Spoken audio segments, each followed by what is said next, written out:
Record. How's it going, man? You didn't tell me yet how you're doing. Where do we even begin? Okay, well, if you need to ask that question, I can Yes, tell the answer. please. What's the subject of your next YouTube video? Oh, shit. Okay. Well, why are you asking me that? You must be working with that already, right? I am already working on So what's up with that? it. Okay. Is there a specific reason you're asking, or are you just curious? I'm just curious. Okay. I'm going to do the showman thing. I'm going to do the showbiz thing of teasing it, but not saying it. Okay. So I'll say a few things about it. Well, you know about it, or I think so. you think so? depending. Okay. Well, I'll tease it anyways. So, we get a worldwide exclusive. Okay. As if anyone cares. Yeah. The next one, it's film history. Back to the roots of film history, and I must publish the video on a very specific date, for a very specific reason. Okay, now I know what it is. Yeah, and that date is the 3rd of February. I must publish the video on the 3rd of February, and I'll say it's been a long time in the making. Some might say a century in the making. That's what I'm gonna say. You're just picking up from where someone else left You can say that. Yeah. work, and you. Although I'll continue. say this. I mean, I'll get real with you, because that's what we do on the podcast, That's what right? we do. Normally, when I make videos, pretty much every video I've made, I'm always like, this is the best video I've made, and it's gonna blow up. This is the one that's going viral, you know. Yeah. This one is the first one that I'm making it, and I'm not thinking that. Oh, okay. Yeah, I genuinely don't think this one will be, has this potential of going crazy big or anything like that. Right. I still want to make it because I think it's cool. Okay, that was my question. You still feel like doing it though. Exactly. And that's nice. That's awesome. That's one time when I'm making a video just because I'm saying, yeah, fuck it. I think it's cool. Yeah. And I want to make it just because I want to make it. At the end of the day, all Yeah. that matters. I don't think it will go big, but then it makes me wonder. I've been wrong every single time. Yeah, right. So maybe this will blow because you. So maybe, yeah, exactly. If I've always thought something will blow and it doesn't, Yeah. maybe when I don't think something will Right. blow, maybe it will. Yeah. Right. Yeah. Yeah. That could be. That could be. It could be, but it goes back to something we've been talking about previously, when it's about, do you just want to make what you want to make, or do you try to chase the algorithm, or Yeah. do you want to? Because you're currently thinking about that, with your latest video, right? Yeah, You yeah. were thinking about the title. Should it be Yes. very algorithm friendly, or should it Exactly. be something that feels right to you? Yeah. So what did you end up doing? Well, the thing is that with titles, I really don't care. Yeah. And like in YouTube, the thumbnails as well, I really don't care. I don't think there is like my thing in the sense, because I really don't have a strong opinions of titles in general. But the content that you make, do you That's the thing. do you keep the algorithm in mind? Do No. you? No. No, not with that one, no, because there is just too much. Hmm. But I do have started to think now when I write like videos that they are like some very essential storytelling things that I felt like in the beginning I didn't care. I knew Okay. them, but I didn't care because I just wanted to go with the flow. What is something like that? Like when you start the video, you just kind of like make it very clear from the get-go, like how is this related to whatever you thought that you're gonna start to watch, and then the 3 arc character, and like make the audience invested in the characters and get to know the characters and be relatable or likable, and then go to the whole story arc, present the problem or whatever obstacle there is in their way, and then show the audience how that main character is gonna defeat that obstacle, right? So that is something that you do now, That's something that I have now kept in my mind. that you didn't care at all when you started. No. Okay. Well, that's great development. Yeah, I think so too. And I mean, it's still equally funny, Mm-hmm. but that's just something in my mind. But it's, yeah. But do you do that? I do. Yeah, a lot. I'll give an example now with my previous video, which went out since our previous podcast, right? About the computer screen movies. Right. when I was writing that video, I swear I spent 3 days thinking about something that ended up being like maybe like 5 or 10 seconds, like a very small thing. It took me 3 days to eventually figure it out. That either means that it's very difficult or I'm very bad at it. Both probably. But basically, I was thinking about how to structure it. And think of it like this. So the video, basically, I look at all the videos, stories, movies, even everything. If you think about it, I look at it as puzzle pieces or Lego blocks or however you want to form it. So basically, each block is a section or a scene or something that you talk about, and then you can actually move those around, and then the whole story changes. So in the example of my previous video, the computer screen movies, my one block, the first one, was the introduction of what a computer screen movie is, which was always going to be first. Then I had a block about the story of my experience with computer screen movies when I tried to make a short film. So I needed that block as well, because I thought it makes the story a bit more personal, and then it also gives a little bit of relevancy and makes it look like, okay, well, I'm personally invested in this, and it tells you why I care about it. Exactly. Then we have the block about who Seth is, who is the producer, who was very gracious to talk to me and doing an interview. I needed to introduce him. So that's a block. And then the last block was the actual interview. So I had those 4 blocks. And for 3 days, I couldn't figure out how to do the first block of me introducing the story, transitioning to me doing a short film. That was always the idea in the beginning. So it was going to be, well, actually back in 2020 and continue. And it's just, for the life of me, I couldn't figure out a smooth transition between those 2 paragraphs. It just never felt natural. And then on the 3rd day, I don't know, randomly, I just thought, well, why don't I introduce Seth before I talk about my short film? Because then it actually, we get to know him earlier into the story. It makes it more exciting, so you want to stick around through after me introducing my short film story to hear what he has to say. And then I wrote that, and there's this specific feeling that it's just suddenly like you see the light of day. Just suddenly it clicks. It is such a perfect, satisfying click. And I remember clearly I was writing that outside from our apartment. I literally went in back in my apartment and I hugged my girlfriend because I was like, I figured it out. And then I ran back out and continued writing. Nice. Like it was a feeling of ecstasy when you try so hard to figure out and it just wouldn't fit. It would not work. And that's the thing that I always keep in mind when I write the videos, is that sometimes it's literally about moving the things, like changing the order in which you deliver the information makes so much difference. 100% agree with you. It's like solving a mystery. It's like literally a puzzle that you do. Which is even more for you because the stuff that you do is fictional. So in a way, you have a complete freedom to do whatever you want, say whatever you want. You know, suddenly your next scene is in a hospital if you want, or in a helicopter. You can literally do whatever you want. But then doesn't that overwhelm you because it's like so much opportunities? No, it's the opposite. No. Really? Yeah. But then again, I feel like there is, with my YouTube stuff, it's just like where my brain takes me, basically. I just start to write and see what happens, and then I write things down. I'm like, this doesn't work, and then I delete it and I replace it with something completely different, depending where my brain takes me. It almost feels like you're improvising the short films. You know, like you kind of developing them as you go. Do you do a rough structure? No, you don't do the whole thing. There goes zero planning in it. There goes zero planning in it. And I very much like that. That very much keeps me interested in it. I think there's a bigger possibility to get, wider and bigger audience faster if I would put more thought into it and do it more like, certain structure and so on. Okay. I think that's not as fun. I don't know. I will challenge you on that one. Yeah.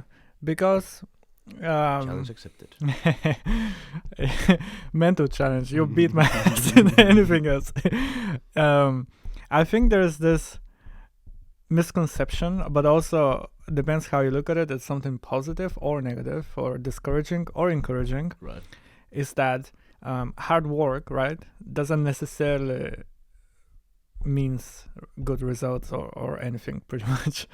So if you think that you're not putting a lot of thought into it, that doesn't necessarily mean that you're not doing amazing work or people just won't like it, right? Yeah. I feel like it's a little bit like maybe a musician, a songwriter who literally jams for 5 minutes and makes a song, and then suddenly that song is fucking amazing.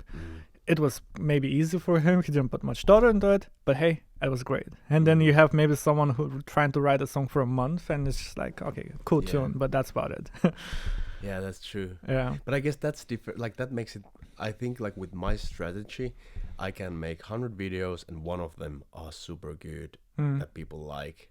And I think in order to do that, you just need to make video one after another until one evening you're just in the complete right place in your mind, and the whole like all the planets are in the right place, and everything just clicks in your head, and you have this huge motivation and inspiration, and you're in creative place, and then you get to do it. Yeah. And that feels easy when it happens, but I think it doesn't happen that often. I think that separates a professional from a guy like me, because the professional just grinds it with every day, and then they don't need that kind of creative space in the same sense, because it's just like their head is wired in different way. Yeah. And it's their profession, and they kind of know what works and what doesn't, and so on. And I think this is a great transition to a TV series, The Last of Us. Okay, I knew it was coming. I just want to say you've been very excited about it. That's not a overstatement, right? You've been very excited. No, absolutely not. It's okay. I told you jokingly that we'll probably have at least 20-minute chunk to talk about it. Probably it's gonna happen. I want to hear everything you have to say about it. I saw it, the first episode, right? Yeah. And then I went and watched walk through from the gameplay of the game. Okay, you did that. Yeah, all to right. compare a little bit, because it was very interesting. But let's start with you, right? So first of all, were you disappointed? Was it good? It was great. Okay, that must have been a relief. I have never played the game. Oh, okay. I'm not a fan of the game because I haven't played it. Okay, so that's I didn't news. know what it is, and I'm not a fan of the genre of zombies and so on. That all comes as a surprise to me. Oh, I yeah? thought you really? are a fan of the game. No, never Why played were you it. so excited about the show then? Because of Craig Mason, the creator of the show. Oh, okay, that changes everything. Right. And that's what I meant with the transition of me Yeah. compared to a professional writer, transition to Craig Mason, who's Very a professional smooth. writer, and he's the reason why I was excited about it, because he's extremely talented Yes. in what he does. And I've been listening their podcast he has with John August, Script Notes, and it has come clear to me that he's very much into gaming. He likes games. Mm-hmm. And I think he is in the place in his career where he has established himself. I think that he is in the place where he has a lot of leverage in comparison to the person who is just starting. Even though they are talented, I don't think they can just walk into some studio and say, this is what I want to do. But I think Craig Mason, after doing the Chernobyl specifically, I think he's in a place where he can do that. Yeah, he's at the blank check stage where he literally can walk in, get any budget for anything he wants. I would assume, at least, yeah. Please continue. I'll just put a little note that from listening to his podcast about the show, he literally said that the HBO executives told him, hey, whatever you want, do whatever you want, just tell us, we'll make it happen. Oh, they did that? They said that? I mean, that's I didn't know that. Yeah. But that's pretty much like all the ingredients for a great fucking show. Yeah. When you have a super talented guy like him, and you say, here's the money, you do whatever you want to do. And that guy ends up doing what is his passion. Exactly. That, and normally I think people are a little bit looking at executives in a bad light. Normally they're the bad guys, the naysayers. I think in this case the executives deserve a lot of credit and a big shout out. Yeah. And this is something Craig Mazin admitted in the first episode about the first episode. Yeah. The first episode of the podcast, talking about the first episode of the show. What's the script notes? No, they have a separate podcast specifically about the show. Okay, cool. And he said that in a lot of ways, perhaps the executives might have saved the show, because originally the first episode that we saw was going to be 2 episodes. Right. And the first episode that they envisioned was going to end, spoilers, right when we start seeing the flash forward to 20 years later. Right. And then they're like disposing of the bodies, and he throws like the body of a child. Mm-hmm. Cut. Okay. Credits. It was going to end there. Okay. And then the executives told him that they don't think that would necessarily make people want to come back to see the next episode. Yeah. Because maybe it's too much of a downer of an ending, or maybe they haven't shown too much about why should we care about the show or what show. So they advised him to merge the two the first and the second episode, to merge them and make them one episode. And he did that, and in his words, it was a lot better, and it was the right decision.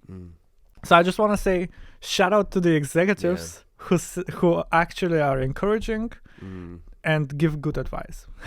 Right. I mean, like, yeah, exactly. And I think that's exactly their profession, is to just make sure that all the talented people have their tools that they need, and it's then the executives are there to kind of, I think it's very important that they know what works and what doesn't. They don't necessarily know how to do things that works, but once they see things that works, they know what it is. I think that's, you've put it in a great way. What the way he described it is that the role of the executives is to play, in a way, the eyes of the audience. So they're there to argue for the audience, not necessarily to mess up in the creative choices or anything like that, but they're saying, well, we are the audience, and we think that the audience wouldn't come back for the second episode. Yeah, and I can see that. I think it makes sense. Like the ending of now the first episode is very compelling, because like now they start the journey. Yeah. So I definitely want to be there to see. Yeah, now we care about what's going to happen next, and we got introduced to the main part of the show, which would take 2 episodes to actually get introduced to the girl. But that's the thing with, to end this whole blabber monologue, that is the reason why I was so excited about this, because it's made by him. Yeah. And I was like, okay, this is it. This is going to be fucking great. And knowing all of that, doesn't make you want to play the game? Even... Oh, yeah, absolutely. Okay, now you want to play it. Now I want to play it, yeah. Okay. But the thing is that it's only on PlayStation. Oh, okay. And I have Xbox, and I'm not going to buy a PlayStation because of it.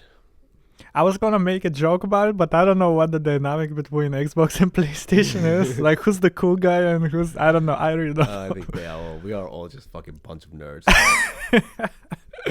So it's either PlayStation, Xbox, or having sex. Yeah, right. Yeah, exactly. That's what I always say when I play with my friends, online game, and like, I don't know, some shooting game, and I get killed. Yeah. That guy who killed me, they always live in their mother's basement. They have never seen pussy except their mother's vagina. That's always the case. But except you, even though you're also played. Yeah.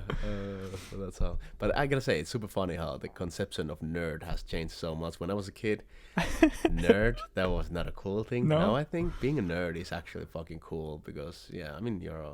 Yeah, I mean, I think it's a compliment. It's like you Google nerd and suddenly it's some fucking supermodel just with some glasses, and that's about it. But he looks fucking insanely hot regardless. Right. But he's a nerd because he got glasses. Yeah, exactly. I mean, there is the appearance stereotype of nerd, but also like, just if you're nerd about something, or you're nerdy, or you're nerding out, I mean, I think it means just like, it's a very big compliment, because it means like you're very invested and good at that. And I mean, like, I don't see that as a bad thing at all. So Great point. Shout out to all the nerds out there. Great point. A person that is very interesting in a certain topic, regardless of what it is. I mean, it could be someone who knows everything about microwaves. Yeah. I think that's awesome. That is awesome. Just to have a person just know a lot about something specific. Right. That's really cool. Exactly. And you have fun, your passion is fucking microwaves, and you're just like excited to see them, and it gives like so much joy for you what's not to like? That's Yeah, fucking awesome. and then it's a great conversation because they'll just start dropping some insane things Yeah. about microwave, like the most rare microwave from the 80s, and exactly. it's crazy. That's It's great. awesome. And even though you're not excited, you get you It gets you excited. it gets you excited, and you just enjoy watching a person being excited about something. Yeah. That's the best. That's the real attractive quality. It is real attractive. I think it's a very attractive. I gotta say. Who needs good looks, Oh, anyways? That's true. That's true. Hey, and specifically here in Denmark, you know what I have noticed? What? When I was living in Finland, I would say that when I was living in Finland, maybe once a year, randomly when I was in the city, a woman looked at me in the eyes and smiled at me. Okay. Maybe once a year. I've been living here in Denmark, in Copenhagen now for 5 years, and it has never happened to me. Oh, So I just thought that, okay, maybe I've just gotten older and I'm not attractive, or maybe just that. which is not true. I just want to add. Thank you, man. I think you that. age like fine wine, if I do say myself. Okay, thank you, man. I appreciate that. But So- here in Copenhagen, women never look at me and smile. So I just thought that either, all the Copenhagen women, just specifically the Danish women, I'm not their type. Or whatever the reason is. However, I was just coming here with the metro. and Okay. I'm telling you, the most handsome man ever was in the metro. Right? Dark hair, dark beard. He was like the textbook handsome man.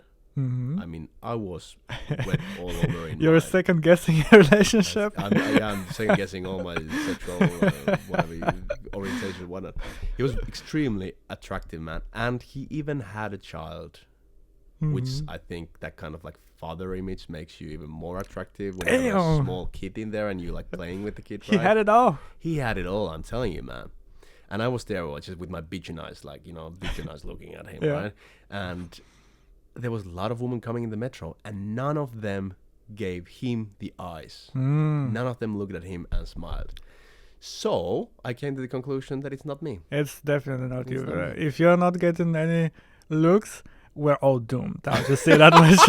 Thanks, man. I I appreciate think it. That's maybe very it's nice just of you not to a say. thinking here. Yeah. You know what? I think it was funny though. If maybe that man that you saw in the metro is just renting a kid because Yeah, that's true. That's it true. makes him more attractive. Yeah, just yeah. goes to coffee shops and be like, "Oh, how old is Ooh, yours?" yeah. No. Play that I'm saying something fun. Laugh. This reminds me of my cringy teenager days when I used to walk a dog because it makes me more likely to get stopped by a girl to pet the dog. Just a friend of mine. Did it ever work? I got stopped for people to pet it. It didn't result in any wins, but gotta do what you gotta do. You know, desperate times, desperate measures. Sure, you got to do what you got to do. That's exactly true. And I'm pretty sure every, at least, teenage boy has done something very similar.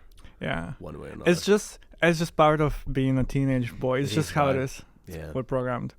You know, this is unrelated to anything, which is just how our podcast goes. We just switch from topic to topic Right. without any connection. Have you seen the new Puss in Boots: The Last Wish? What?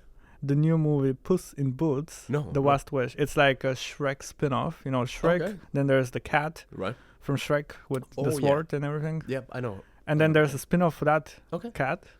And a new movie just came out Mhm. with that cat called Puss in Boots: The Last Wish. Okay. Fuck! Was it good? Oh, was it good? I just want to say this. Maybe film of the year 2022, Look at that. considering Look at that. Top Gun and Maverick and Avatar and all of them come out. I think it might be the best from last year. Okay, so it was very good. Okay, Yeah, I honestly want to talk about it, even though you haven't seen it. I'll try not to spoil much, but it is so well written that it's too well written. It's almost like, why is this so good? Like, this shouldn't be that good. Right. But it's very, very good. Unbelievably good. Huh. And that movie, I feel like, completely flew under the radar. It came out in December last year, and I just heard about it like a few days ago. How did you heard about it? Was somebody praising it? Someone on Reddit. Right. Yeah. It's so good. It is so good. I cannot praise it enough. And there's a few things that stood out to me about it, but it's just the writing itself is very tight. Every character makes sense. Everything works together. It's such a good movie. Maybe this is a minor spoiler, but it's not too bad. It's not too bad. There is blood in it. Uh-huh. It is. I don't know if I cannot recall I've ever seen blood in a CGI animated movie for kids. Yeah. And I'm talking like very realistic and not like a joke blood or like real blood. Oh yeah. I was almost shocked. I couldn't believe it. There's an actual blood. Yeah. Yeah. And it plays an important role in the story. Okay, well that's why probably they had. But it was just something I never thought about. It's No. like, yeah, I mean it's CGI animated movie. Of course there's no blood in it, Yeah. right? But there was okay. I guess that's the conversation the executives have had about. maybe. And But the writers. yeah, actually as far as I know, this movie was in development hell for almost a decade. And maybe it was a blessing in disguise. Maybe they had a lot of time to really think it through. But Yeah. God, was it a good film. Okay. Highly recommend it. I'm gonna watch it. It was genuinely funny. It had some really laugh out loud moments. Yeah. It was sweet. It tied the story together. I think it's probably one of the best movies I've seen in a long time. Seriously. Okay. Unironically, it was just fantastic. I'm gonna watch it. You should. And I want to hear what you think. Yeah. I'll Yeah. let you know. I'll let you know, man. You know, in other podcast news, you know what this episode I was thinking of calling it? What? We almost quit. We almost quit. We almost quit. Yeah, which we almost did. So We almost did. that's true. But we did not. We did not plot twist. Plot twist. For a positive change. Yeah. But we introduced a change. Yeah. Which is turning the podcast from weekly to bi-weekly. Right. How do you feel about that? Great. Yeah? Great. I think it gives us more content to speak when we don't do this so often, Yeah. and we actually have something to say. Yeah. We have each week. I feel the same way. It puts less pressure on us, so it keeps it fun and more casual rather than sometimes it's like, fuck, we have to get a podcast out and we're too busy or we don't have anything to talk about. But as you say, it gives us a lot more content to actually talk about, because now if we do it once every 2 weeks, it's like we have so much to talk about. It's always like, where do we even begin? Also unrelated, but he looks so much like Bradley Cooper right now. It's insane. I think, holy shit, I just had an out-of-body experience. Okay, listen, real talk. So Ville has a new haircut, which looks awesome, fantastic, very beautiful. I'm hitting on you, by the way. Keep it coming, man. So I was talking, and I looked towards something, and then I look at Ville, and then back somewhere, and I look back at Ville, and I swear to God, I saw Bradley Cooper. Holy moly, this is the biggest compliment ever. Holy shit! Have you gotten that you look like Bradley Cooper? No, I always think that I look like Leonardo DiCaprio, but nobody tells me that, so... I'm telling you, I could swear I saw Bradley Cooper in my apartment That's the right biggest now. compliment, man. Bradley Cooper comes number 2nd after DiCaprio, so... Wait, I don't even know what I was saying. Yeah, about the podcast. It puts less pressure on us. God, you look so much like Bradley. This is freaking me out. I cannot look... Jesus. I'm not even kidding. That's you want insane. me to sing the The... Lady Gaga song? Yeah, oh my God. I think that would be the end of me if you do. That's a good song, by the way, right? He was great, yeah. A good film as well. Yeah, I actually didn't see it, but I heard the song. Right. It's very good. I think everybody has heard the song. It was playing quite a lot in radio back in the time, but... I didn't know he was a singer. Yeah. Or he's not. Maybe he just sang for the film. Do you know?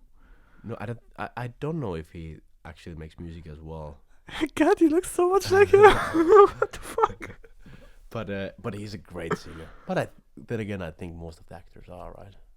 Yeah. I'm completely taken. Anyways, expect the podcast bi-weekly, so every other Monday. Every other Monday.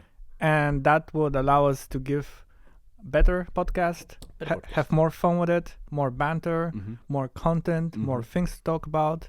And on us, it puts less pressure. So we also continue to work a lot on our videos, our YouTube channels, take care of life and everyday stuff and all that. And it feels right. Mm-hmm. It feels right. And then you never know. As we grow, as things happen, we can always go back to weekly. Yeah. You never know. But as of now, it's bi-weekly, and Bi-weekly. it feels good. It feels right. It feels right.